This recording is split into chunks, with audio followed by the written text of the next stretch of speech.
Penalty miss করেও থামানো গেল না ফ্রান্সকে।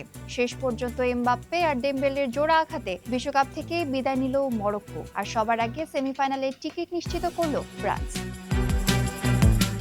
শুরু থেকে একের পর এক আক্রমণ করে ফ্রান্স। 25তম মিনিটে মরক্কোর করা এক ফাউলের পর পেনাল্টি বাঁশি বাজান রেফারি। ভিআর দেখে সিদ্ধান্ত বদলাননি রেফারি ফাকুন্দো তেল্লো, তবে কিলিয়ান এমবাপ্পের নেয়া স্পট কিক দুর্দান্ত ডাইভে ঠেকিয়ে দেন ইয়াসিন বুনো।